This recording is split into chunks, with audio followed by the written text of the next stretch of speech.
சென்னை தாம்பரம் அடுத்த அகரம் தென் பகுதியில் ஆக்கிரமிப்பு செய்யப்பட்டு கட்டடங்கள் கட்டப்பட்டிருந்த நிலையில் அதனை அகற்ற வந்த அதிகாரிகளை அகற்றவிடாமல் அங்கு இருக்கக்கூடிய பொதுமக்கள் போராட்டத்தில் ஈடுபட்டிருக்கிறார்கள். அந்த காட்சிகளை நாம் பார்க்கிறோம். விவரங்களை நம்முடைய செய்தியாளர் கந்தன் வழங்க நாம் கேட்கலாம். கந்தன், தற்போதைய நிலை என்ன அங்க?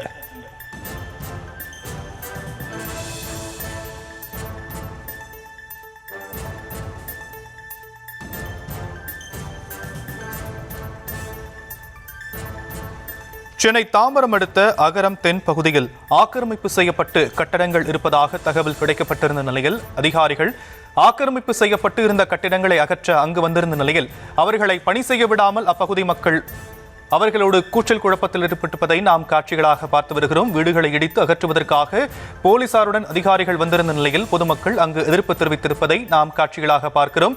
ஆக்கிரமிப்பை அகற்றிவிடாமல் அங்கு மிரட்டல் விடுக்கக்கூடிய சம்பவங்களும் அரங்கேறுகின்றன. தங்களது உடலிலும் போலீஸ் உடலிலும் பெட்ரோலை ஊற்றிவிட்டு மிரட்டல் விடுத்ததால் பரபரப்பான சூழல் ஏற்பட்டிருப்பது நாம் காட்சிகளாக பார்க்கிறோம். குப்பைகளை தீயிட்டு கொளுத்தி அதிகாரிகள் மீது வீசி வருவதால் அங்கு ஒரு பதற்றமான சூழல் ஏற்பட்டிருக்கிறது.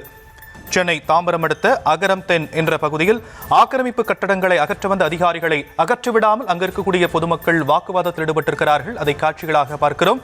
விவரங்களை செய்தியாளர் கந்தன் வழங்க நாம் கேட்கலாம். கந்தன், விவரங்கள்.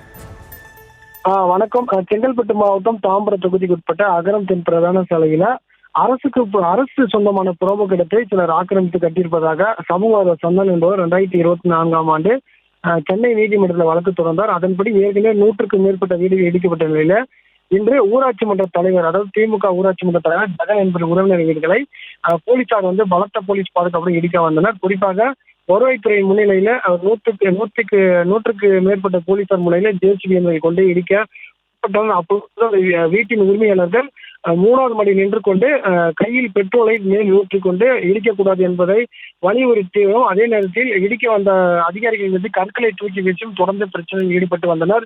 இருந்த போதிலும் தற்போது போலீசார் அவர்களை மீட்டு அங்கிருந்து அப்புறப்படுத்திவிட்டு இடிக்கும் பணிகளை தற்போது தொடர்ந்து செய்து வருகின்றனர். குறிப்பாக நாளைய தினம் சென்னை நீதிமன்றத்தில் இந்த வழக்கு வரும் நிலையில இன்று இதுக்கான பணியை வருவாய்த்துறை எடுக்கப்பட்டதாக அந்த சமூக ஆர்வலர் சொன்னான ஒரு குற்றச்சாட்டை முன்வைத்தார். ஏற்கனவே பல முறை நீதிமன்ற வழக்கு தொடர்ந்து இது போன்ற மெத்தன போக்கிலே வருவாய்த்துறையில் ஈடுபட்டு வருவதாகவும் அந்த சமூக ஆர்வலர் ஒரு புகாரை தெரிவித்துள்ளார்.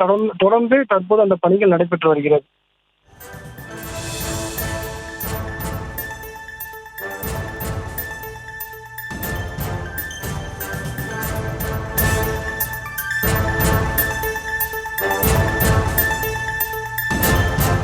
விரிவான விவரங்களுக்கு நன்றி கந்தன்.